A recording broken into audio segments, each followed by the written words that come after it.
Storms to alert you first. This is KIMT Storm Team 3. Weather coverage you can count on. Welcome back, my friends. Guess what? We've got a little sunshine going on in Mason City. I absolutely love it. Yes, mostly cloudy skies, and there's still plenty of evidence of cloud cover, but check it out. We've got a little bit of sunbeam coming here on the camera, and it just feels warm to see it. Although it's not the warmest in places like Mason City, temperatures have jumped above the freezing point, and it really shows you where we're seeing those clouds open up just a little bit, thin out. It's 35 degrees right now in Mason City, which is 8 degrees warmer than this time yesterday. Meanwhile, we're still just below the freezing point in Rochester, where, and haven't seen a ton of evidence of the sun, maybe a little bit here as it's tried to filter through the clouds, but we're up 6 degrees from just yesterday. So the warmer air has arrived, and it's not just because of the sunshine, or at least the little bit that's coming through. We've got these winds coming in from the south, kind of helping to push those temperatures up, recover them back well above the average. Now, I did want to show, of course, starting things off a little further south, because that is where we're seeing this sunshine break through. It's going to be brief. The clouds will build right back in fact, get some thicker clouds now starting to make its way northward over places like Rochester, and it's all because of what's spinning to the south of us. Here it is, that winter storm we have been watching for the last, week now, as it began to spin off the west coast. It has now made it into the central portion of the country, and it will be connecting with another area of low pressure that, of course, is building just further to the south.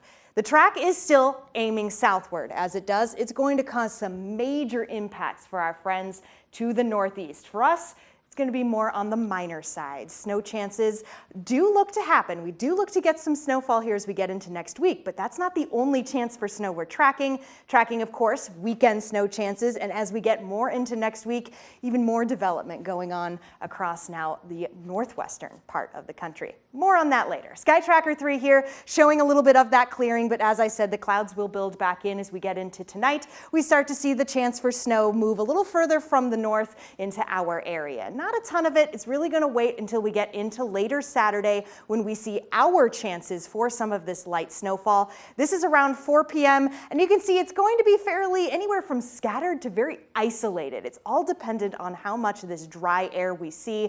And again, pointing out this is the weekend snow. It is aiming further to the north. So places like the Twin Cities looking to get at least an inch of snowfall. Meanwhile, for us, we're still around that trace to an inch of snow. All right, so this is that Saturday evening snowfall I was just pointing out, 0 to 1 inch. Now we're going to move on to Monday night as that system comes in further from the south. South and west, we are keeping an eye on that possibility for more snowfall to the west. It comes and impacts us as we get into late Monday, early Tuesday. Again, we're looking at more minor impacts for our area, but things have shifted. And once again, this is for Tuesday, early next week. You can see it might clip us with some of that heavier snow. A lot of information here, so the biggest thing you can do, download the KIMT Storm Team 3 weather app, because that's where we're going to be putting out all these articles, all these updates. And as we saw in the 7-day forecast, that weekend snow, Tuesday snow, that's not it. We've got another chance for snow as we get later into next week. Good reminders, and buckle in for that snow. Here we go. All right, thank you, Sarah.